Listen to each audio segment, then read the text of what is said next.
The emergency beacon cut through space like a knife through silk, carrying with it the desperate plea of a dying civilization. Commander Sarah Chen stood on the bridge of the UES Valkyrie, watching the translation algorithms work to decode the alien transmission. The holographic display flickered with symbols she'd never seen before, each one pulsing with an urgency that needed no translation. "Ma'am, we're getting a clearer picture," reported Lieutenant Torres, her communications officer. The young man's face was pale as he worked at his console. "The signal is coming from the Kepler 442 system. It's not good." Sarah moved closer to the main display, her boots silent on the metal deck. The Valkyrie was humanity's newest deep space cruiser, designed for exploration and first contact scenarios. She'd never imagined their first alien encounter would be like this. The translation finally completed, and a voice filled the bridge. It was clearly not human, with harmonics that made Sarah's teeth ache, but the words were unmistakable. "Help us. Please, anyone who can hear this. They are killing us all. Our children, our elders, everyone. We cannot fight them anymore. We are the Zalari of the third moon of Kepler 442b. If anyone receives this message, please, we are dying." The bridge fell silent except for the hum of life support systems. Sarah felt her heart rate increase as she processed what they'd just heard. First contact with an alien species, and they were witnessing genocide. "How far out are we from their position?" she asked, her voice steady despite the turmoil in her chest. 18 hours at maximum burn, Commander," replied her navigation officer, Ensign Park. "But, ma'am, we don't know what we'd be flying into. We have no intelligence on who's attacking them or what kind of firepower they possess." Sarah nodded, understanding the concern. The Valkyrie carried a crew of 300, including a full complement of Terran Marines. They were well armed and trained, but flying blind into an alien conflict was exactly the kind of scenario that could end with them all dead in space. "Get me Admiral Harrison on Quantum Comb," she ordered. "Priority Alpha." While Torres worked to establish the connection, Sarah studied the star charts. The Kepler 442 system was in uncharted territory for humanity, nearly 40 light-years from Earth. If there was an aggressive alien species operating in that region, Earth needed to know about it. The holographic image of Admiral Harrison materialized above the comm station. The older man's weathered face showed concern as he took in Sarah's expression. "Commander Chen, what's your status?" "Admiral, we've intercepted an alien distress call. A species called the Zalari is under attack in the Kepler 442 system. They're requesting assistance." Harrison's eyebrows rose slightly. "First contact scenario?" "Yes, sir, but not the kind we planned for. They're being systematically exterminated by an unknown aggressor." "We're 18 hours out from their position." The Admiral was quiet for a long moment, and Sarah could see him weighing the options. The Terran Defense Force had strict protocols for first contact, but those protocols had been written assuming peaceful encounters or, at worst, defensive scenarios. "Commander, I'm uploading new orders to your tactical computer. You are authorized to render assistance to the Zalari, but your primary mission is intelligence gathering." "We need to know what we're dealing with out there." "Understood, Admiral." "What about rules of engagement?" "Defend yourself and protect innocent life. If this aggressor species is capable of genocide, they're a potential threat to Earth. Gather as much intelligence as possible and report back." The connection ended, and Sarah turned to address her crew. The bridge officers were all looking at her, waiting for orders. She could see the mix of excitement and fear in their faces. This was what they'd trained for, but training never fully prepared you for the real thing. "Set course for Kepler 442, maximum burn. All departments, prepare for potential combat operations. I want full diagnostics on all weapons systems and defensive arrays." She paused, meeting each of their gazes. "We're about to make history, people. Let's make sure we do it right."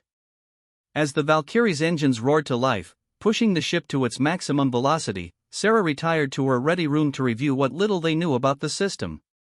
The Kepler 442 system had been catalogued by long-range surveys, but no human had ever been there. It contained a red dwarf star with several planets, including a gas giant with multiple moons. Her door chimed, and she called for entry. Master Sergeant Rodriguez entered, the leader of the ship's marine complement. The man was built like a tank, with scars on his arms that spoke of previous conflicts with human pirates and insurgents. Commander, I wanted to brief you on our capabilities. I've got 60 Marines aboard, all veterans of the Outer Colony conflicts. We're equipped for both ship-to-ship boarding actions and planetary operations. Sarah gestured for him to sit. What's your assessment, Sergeant? Honestly, ma'am? We're going in blind. We don't know the enemy's capabilities, their numbers, or their technology level. But my Marines are ready for whatever we find. I need you to prepare your teams for multiple scenarios. Evacuation operations, defensive actions, and, potentially offensive strikes if the situation calls for it. Rodriguez nodded grimly. Already on it, Commander. I've got teams prepping for all contingencies. After the sergeant left, Sarah found herself staring out the viewport at the stars rushing past. Humanity had always wondered if they were alone in the universe. Now they knew they weren't, but their first contact was coming in the worst possible circumstances. 16 hours later, the Valkyrie dropped out of FTL at the edge of the Kepler 442 system. Immediately, the ship's sensors began painting a picture that made Sarah's blood run cold. "Commander, I'm reading massive debris fields throughout the system," reported Lieutenant Torres. "Energy signatures consistent with recent weapons fire."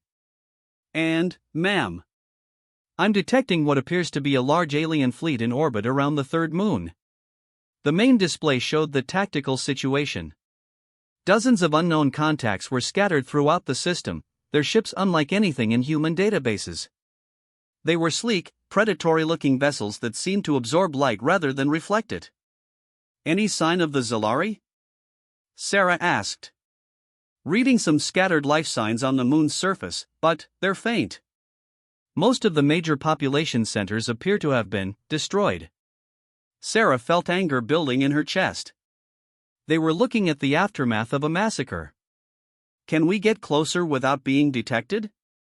"Negative, Commander. Our approach vector has already been noticed. 3 of the alien vessels are moving to intercept." The bridge crew snapped into high alert as the unknown ships accelerated toward them. Sarah watched their approach on the tactical display, noting their formation and speed. They moved with a coordination that suggested advanced AI or hive mind control. "All hands, battle stations," she announced over the ship's intercom. "This is not a drill. Prepare for contact with hostile alien forces." The Valkyrie's weapon systems came online with a series of mechanical whirs and electronic beeps. Railguns extended from their housings, energy weapon arrays charged to full power, and missile tubes loaded their deadly cargo. "Incoming transmission," Torres reported. "It's different from the Zalari signal."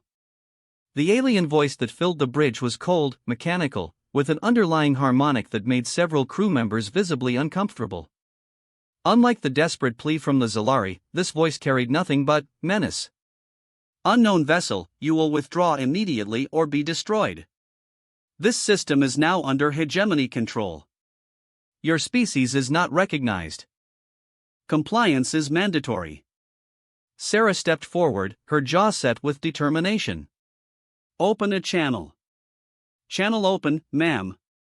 "This is Commander Sarachin of the Terran Defense Force vessel Valkyrie. We received a distress call from the inhabitants of this system. We demand you cease all hostile actions against the Zalari immediately." There was a pause, then, the alien voice returned, this time with what sounded almost like amusement. "Terrans. Your species file indicates limited military capability. You will withdraw or be processed like the others." "Like hell we will," Sarah muttered, then raised her voice. "All ships, this is your final warning. Cease hostile actions and withdraw from this system." The response came in the form of energy weapons fire. Brilliant beams of crimson light lanced across space toward the Valkyrie, forcing Sarah to grab the command chair as the ship shook under defensive maneuvers. "Return fire," she ordered. All weapons, engage hostile targets. The Valkyrie's railguns spoke with thunder, sending tungsten penetrators screaming through space at significant fractions of light speed. The ship's energy weapons added their own contribution, beams of coherent light designed to slice through enemy armor. The first alien ship to feel Earth's wrath found itself overwhelmed by the sudden ferocity of human weapons. Its dark hull cracked and split as railgun rounds punched through whatever exotic materials it was constructed from. A secondary explosion tore the vessel apart, sending debris spinning into the void. "First blood to us," called out the weapons officer. But the other two are still closing.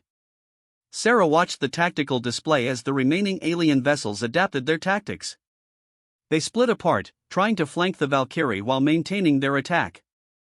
Their weapons were powerful, each hit causing the ship's shields to flicker and strain. "Engineering, I need more power to forward shields," she called out.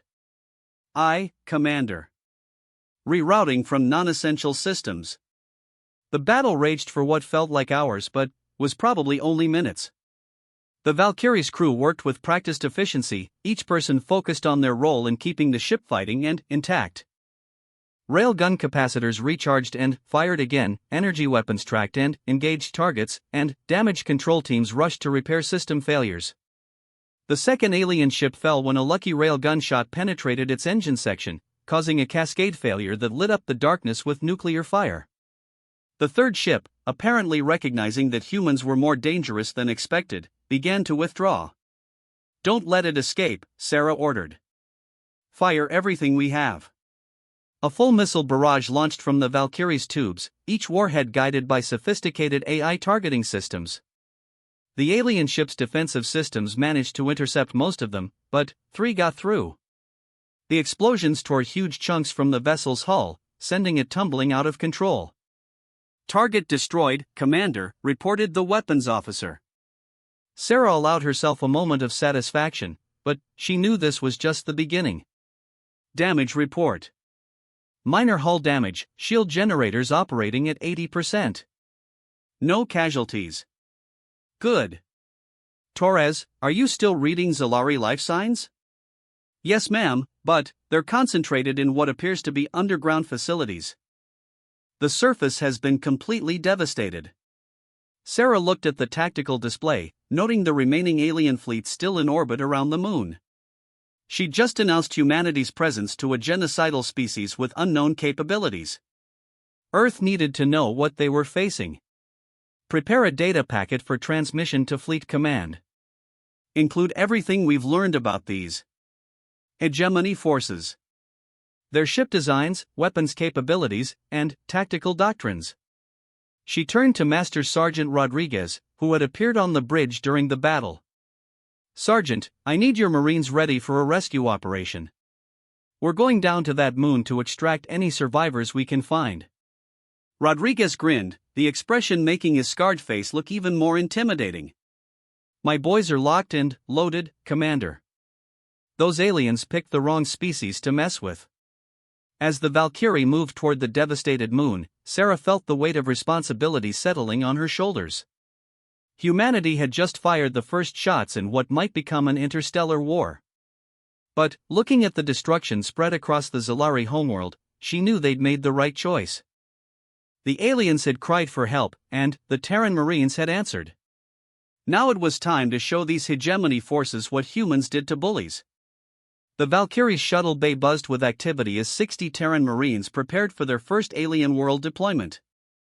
Master Sergeant Rodriguez moved between the squads, checking equipment and giving final instructions. Each Marine wore the latest generation powered armor, matte black with reactive camouflage systems that could adapt to any environment. "Listen up, Marines," Rodriguez called out, his voice carrying easily over the noise of equipment checks. "We're going down to help survivors of a genocide. These Zalari are scared, probably traumatized, and they've never seen humans before. We represent our entire species down there, so act like it." Private Jackson, barely 20 years old and fresh from training, raised his hand. "Sergeant, what do we know about Zalari biology? Are they hostile? Intel says they're peaceful. Think of them as refugees who've been through hell."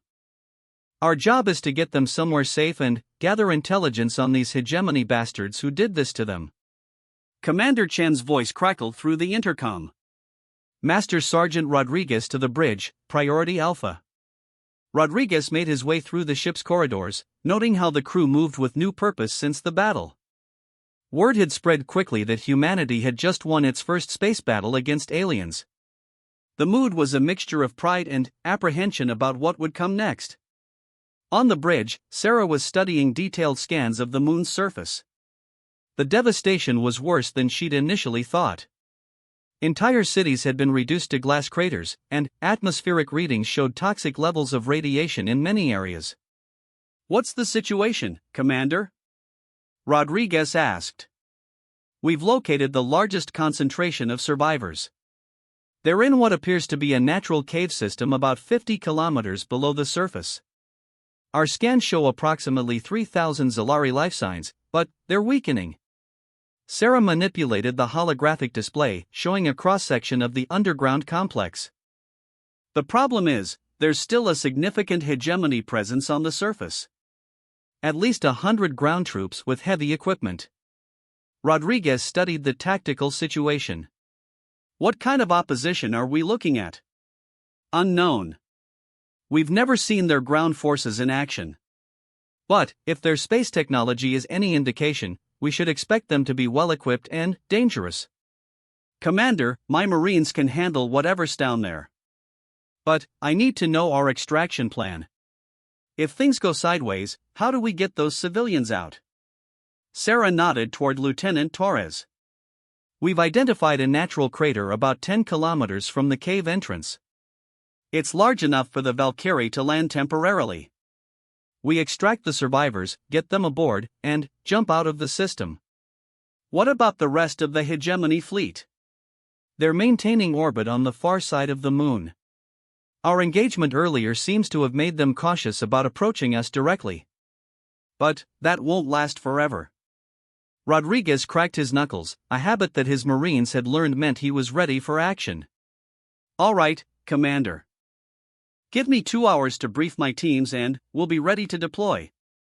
90 minutes later, 4 assault shuttles dropped away from the Valkyrie, their stealth systems engaged to avoid detection.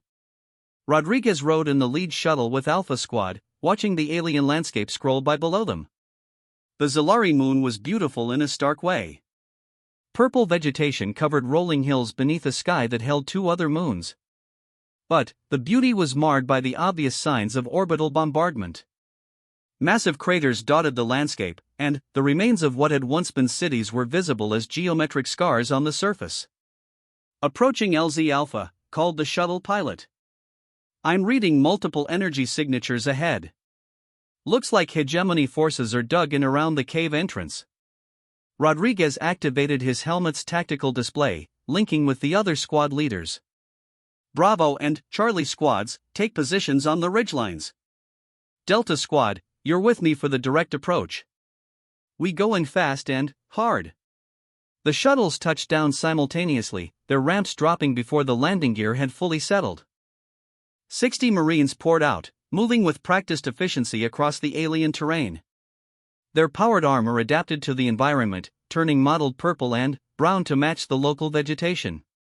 Rodriguez's first sight of hegemony ground forces made him grateful for human paranoia.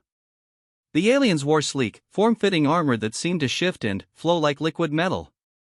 Their weapons were energy-based, firing beams that could slice through rock with ease. But, for all their technological sophistication, the hegemony troops had made a classic military mistake: they'd grown complacent. Their positions were designed to prevent escape from the caves, not to repel a coordinated assault from outside. "All squads, weapons free," Rodriguez commanded. "Let's show these bastards what happens when you mess with innocent people." The opening volley from the Marines was devastating. Human weapons technology had been refined through centuries of conflict, and the Marines were equipped with the very best humanity could produce.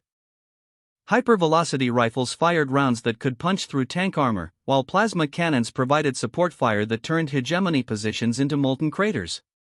The aliens adapted quickly, but they were unprepared for human tactics. Where hegemony forces seemed to fight as individuals with similar goals, the Marines moved as a coordinated unit. Squad leaders communicated constantly, creating overlapping fields of fire and coordinated flanking maneuvers. Private Jackson found himself face to face with a hegemony soldier as he cleared a defensive position. The alien was tall and thin, with 4 arms that ended in wicked-looking claws. Its face was hidden behind a featureless helmet, but its movements spoke of predatory intelligence. The hegemony soldier raised 2 energy weapons, but Jackson was faster. His rifle barked 3 times, the tungsten core rounds punching through the alien's armor like paper. The soldier collapsed, its weapons clattering on the rocky ground. "First alien kill," Jackson muttered, surprised at how normal it felt. "Stay focused, Jackson," came Rodriguez's voice over the comm. "We've got more coming." The battle raged for 30 minutes before the last hegemony position fell silent. Rodriguez did a quick count of his forces, relieved to find only minor injuries among his Marines. Human armor had proven more than capable of deflecting alien energy weapons. "Alpha Team, secure the perimeter. Bravo and Charlie, start collecting alien equipment for analysis. Delta Team, you're with me. We're going to meet our new friends." The cave entrance was a natural formation that had been expanded by the Zalari. Emergency lighting cast eerie shadows on the walls, and the air carried a strange, sweet smell that Rodriguez assumed was alien atmosphere recyclers working overtime.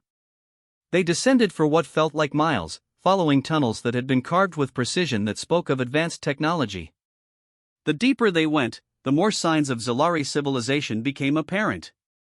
Beautiful murals covered the walls, depicting scenes of what Rodriguez assumed was their history and culture. Finally, they reached a massive natural cavern that had been converted into a refugee camp. The sight that greeted them would stay with Rodriguez for the rest of his life. The Zalari were clearly not humanoid. They stood about 4 feet tall, with bodies that seemed to be a cross between a lizard and a bird. Their skin was covered in fine scales that shifted color with their emotions, and they had large, intelligent eyes that seemed to hold depths of sadness. But it was their condition that hit Rodriguez hardest. These weren't soldiers or fighters. They were families. Parents held children who looked weak from hunger and fear. Elderly Zalari sat quietly, their scales a dull gray that spoke of despair. One Zalari approached them, its scales shifting to what Rodriguez hoped was a welcoming color. When it spoke, the universal translator in his helmet provided the words in accented English. "You are not hegemony. Your forms are unknown to us. Are you here to help or to finish what they started?" Rodriguez removed his helmet, wanting the aliens to see his face. "I'm Master Sergeant Rodriguez of the Terran Defense Force. We received your distress call. We're here to help." The Zalari's scales shifted through a rainbow of colors that Rodriguez's tactical computer identified as extreme surprise and hope. "Terrans. You came. We sent the message hoping someone would hear, but we never expected."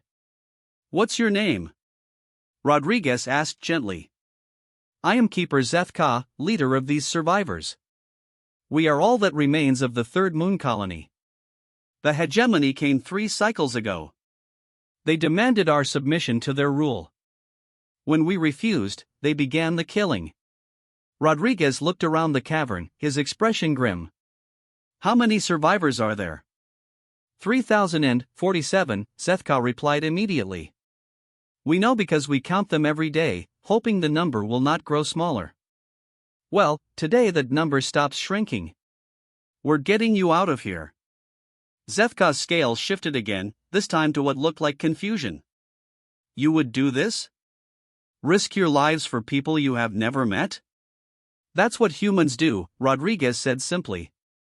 "We help people who need it." Over the next hour, Rodriguez and his Marines worked to organize the evacuation. The Zalari were weak but cooperative, understanding that their survival depended on moving quickly.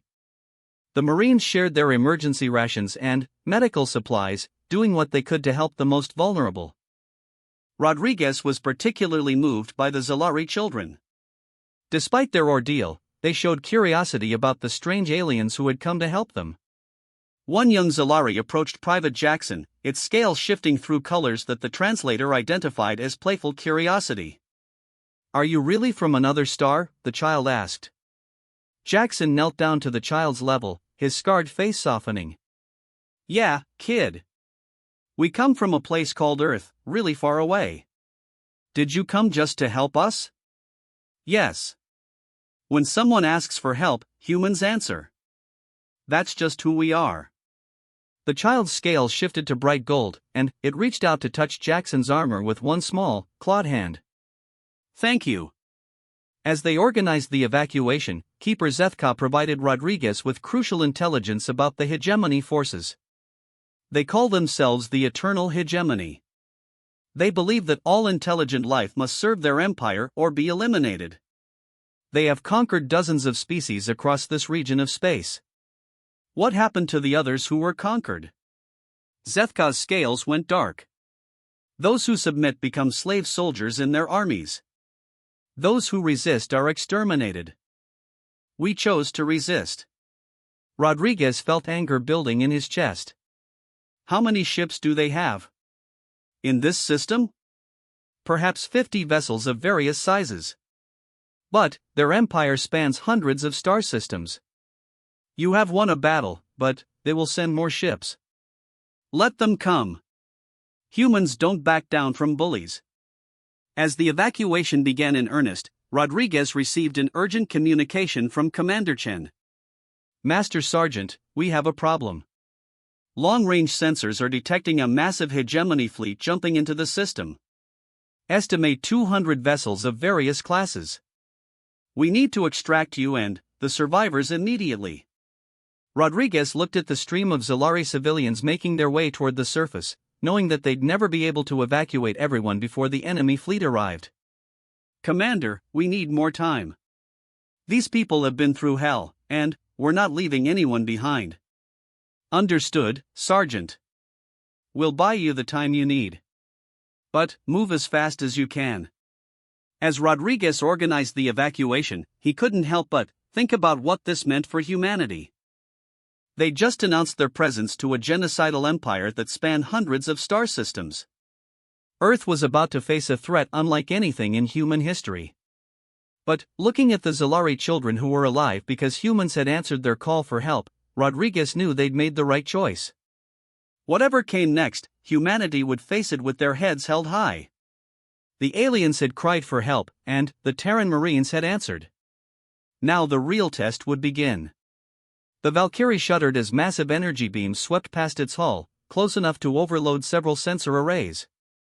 Commander Sarah Chin gripped her command chair as the ship executed another violent evasive maneuver, buying precious time for the evacuation below. "Status report," she called out over the noise of strained engines and emergency alarms. "Hegemony fleet has us outnumbered 40-1, reported Lieutenant Torres, his voice tight with stress. They're holding back their main force but sending smaller squadrons to probe our defenses." Sarah studied the tactical display with growing concern.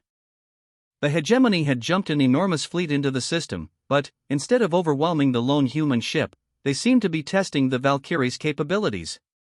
It was a smart tactical decision that made her respect their military intelligence even as it terrified her.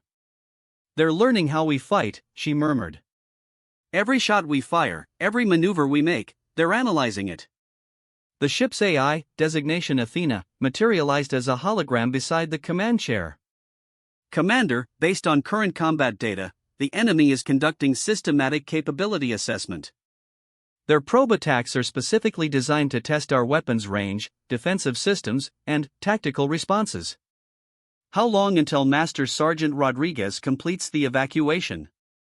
"Current estimate is 90 minutes for full civilian extraction." Sarah did quick calculations in her head.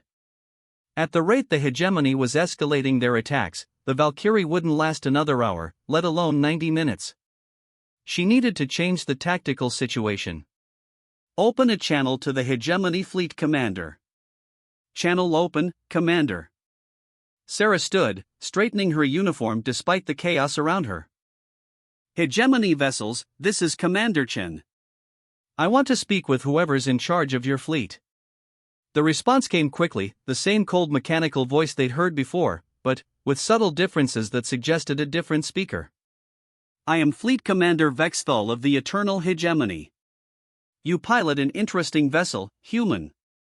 Your species shows promise as warriors. Submit to Hegemony authority and your people will be granted the honor of service in our fleets. Counterproposal, Sarah replied, her voice sharp with controlled anger. You withdraw from this system immediately and we won't turn your entire fleet into scrap metal.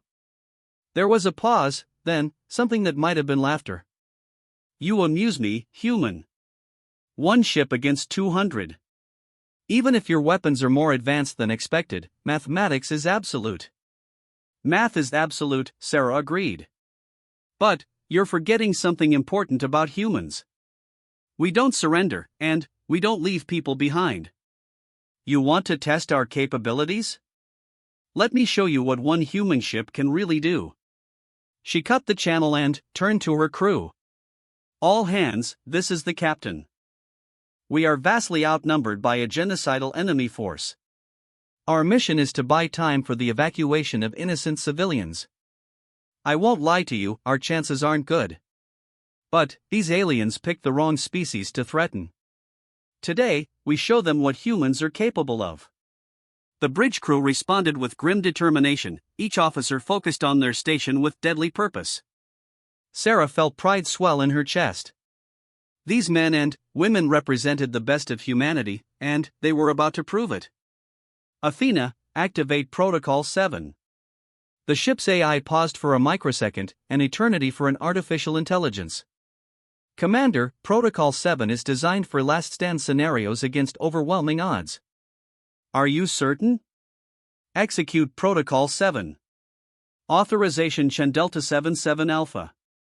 Throughout the ship, automated systems began preparing for what Terran Defense Force planners grimly called aggressive problem-solving. Missile fabricators began producing warheads with yields that violated several interstellar treaties. Energy weapon capacitors overcharged beyond safe limits. And the ship's computer began calculating firing solutions that prioritized maximum enemy casualties over crew survival. On the surface of the Zalari moon, Master Sergeant Rodriguez felt the ground shake as orbital bombardment began falling around the evacuation site. The hegemony forces were trying to pin down his Marines while their fleet dealt with the Valkyrie. All squads, double time, he shouted into his comms, we need to get these civilians to the extraction point now. The Zalari were moving as fast as their weakened condition allowed, but it wasn't fast enough. Elderly aliens struggled with the rocky terrain, while parents carried children who were too weak to walk. Rodriguez's Marines had spread out among the civilians, carrying the weakest and providing protection from the energy bombardment. Private Jackson found himself helping an elderly Zalari who moved with obvious pain. The alien's scales were faded with age, and each step seemed to cost enormous effort. Come on, sir, Jackson said gently. Just a little further. The old Zalari looked up at him with large, tired eyes.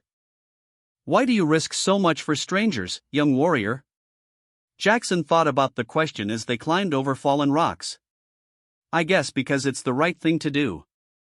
Where I come from, we've got a saying, no one fights alone. Your species is remarkable.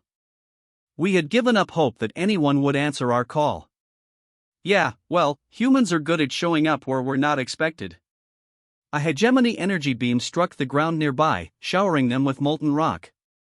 Jackson threw himself over the elderly Zalari, his armor's shields absorbing the worst of the heat. When the bombardment passed, he helped the alien to its feet. Not much further now, he promised. At the extraction point, the Valkyrie had managed to set down in the natural crater, its shields extended to provide protection from orbital fire.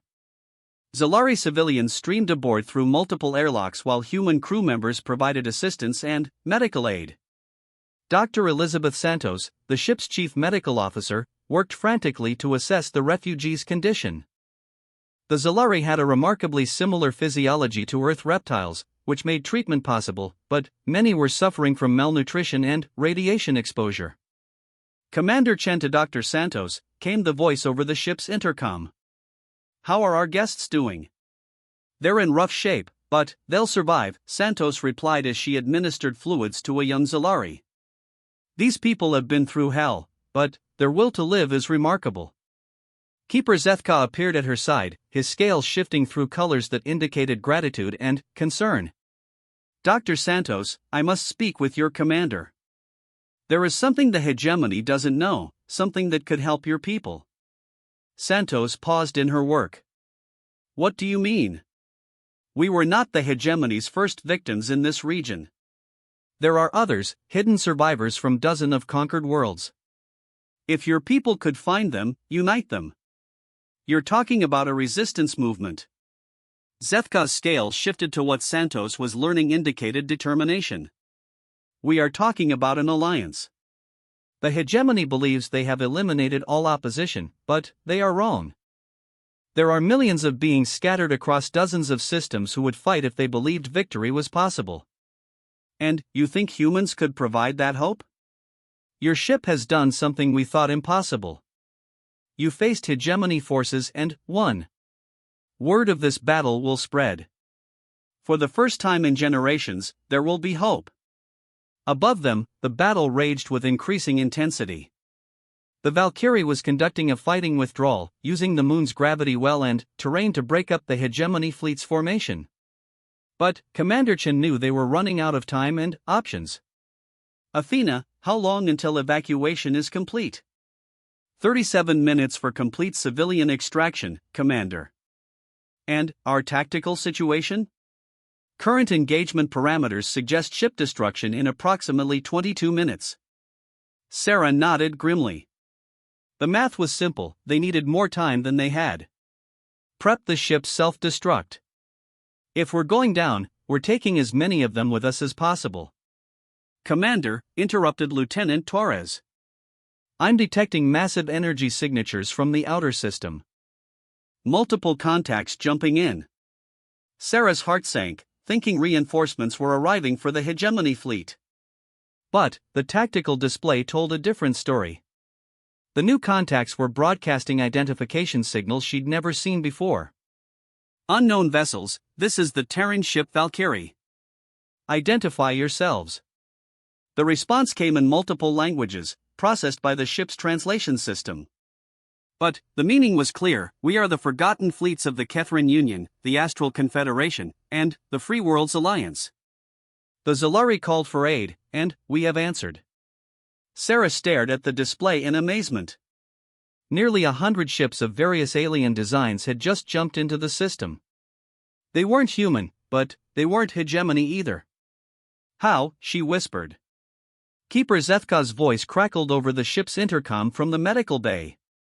Commander Chen, the resistance networks are vast. When word spread that someone had answered our distress call, that someone was fighting the hegemony, every free ship in 3 sectors began moving toward this system. The tactical situation transformed instantly. Where moments before the Valkyrie had faced impossible odds, now the hegemony fleet found itself facing a coalition of survivors from their previous conquests. Ships that had been hiding in asteroid fields and dead systems for years suddenly revealed themselves. The space battle that followed would become legendary throughout the galaxy. Human weapons technology proved devastatingly effective against hegemony shields and armor. But it was the coordination between species that turned the tide. The Kethran provided long-range fire support with weapons that could strike across entire star systems. The Astral Confederation contributed fighters that moved like schools of fish, overwhelming enemy point defenses through sheer numbers. The Free Worlds Alliance brought heavy assault ships that could absorb tremendous damage while closing to knife-fighting range. And, at the center of it all, the Valkyrie served as the coalition's command and control center. Human tactical doctrine, refined through centuries of conflict, proved remarkably effective at coordinating multi-species operations. All allied vessels, this is Commander Chen. Form up on my position and prepare for coordinated assault on the hegemony flagship. The response was immediate and overwhelming. Ships from a dozen species maneuvered into formation around the human vessel, their crews united by shared hatred of their oppressors and newfound hope for victory. Fleet Commander Vexthal's voice cut across the comm channels, no longer cold and controlled. This is impossible. These species were defeated. They were broken. Broken? Sarah replied, her voice carrying across the growing fleet. You don't know the first thing about what it means to be broken. You've been picking on isolated colonies and scattered refugees. Today you face an alliance of free peoples, and we're done running. The final assault was swift and decisive. Hegemony ships that had seemed invincible hours earlier found themselves outgunned and outmaneuvered by coordinated attacks from multiple species. The flagship Vexthal commanded lasted longer than the others, its heavy armor and shields absorbing tremendous punishment. But even the hegemony's most powerful vessel couldn't stand against the combined fire of 100 rebel ships. When it finally exploded, the shockwave was visible across the entire system. As the last hegemony vessel fled or was destroyed, Sarah found herself staring at something unprecedented in galactic history, a united fleet of free species, working together against tyranny. Rodriguez's voice came over the intercom from the surface. Commander, all Zalari civilians have been extracted safely. My Marines are ready for pickup. Outstanding work, Master Sergeant. All teams, return to ship. As the Marines boarded their shuttles for the return trip, Private Jackson took one last look at the Zalari moon. The surface was scarred and devastated, but he could see alien ships beginning to land, bringing relief supplies and medical aid. Keeper Zethka met him at the shuttle ramp, his scales now showing colors that Jackson's helmet identified as deep gratitude. Private Jackson, I wanted to thank you personally. Your kindness to our people will not be forgotten. Jackson removed his helmet and smiled. Just doing our job, sir. Take care of yourself. And you, young warrior. I suspect this is only the beginning. The galaxy has learned that humans keep their promises. As the Valkyrie prepared to jump out of the system, Sarah found herself in communication with the commanders of the Allied fleet. Representatives from dozens of species appeared on her bridge via hologram, each one expressing gratitude and hope. Commander Chen, said Admiral Kethmore of the Astral Confederation. Today you have accomplished something we thought impossible. You have given the galaxy hope. What happens now? Sarah asked. Now we build something better, replied Captain Velthane of the Free Worlds Alliance. A true alliance of free peoples. And we would be honored if humanity would lead it. Sarah looked around at her crew, seeing the same mixture of pride and determination on every face. They'd answered a distress call and ended up starting a galactic revolution. We accept, she said simply. But, understand, humans don't lead by giving orders. We lead by example. If you want to be free, you'll have to fight for it. The response from the alien commanders was immediate and unanimous. Then, we fight. As the Valkyrie jumped to hyperspace, carrying 3,000 Zalari refugees to safety, Sarah knew that everything had changed. Humanity had announced its presence to the galaxy not as conquerors or traitors, but as liberators. The aliens had cried for help, and the Terran Marines had answered. But, in saving one species, they'd sparked something much larger. The eternal hegemony was about to learn that some things in the universe were more powerful than fear and domination. Hope was spreading across the galaxy, and it carried the banner of Earth.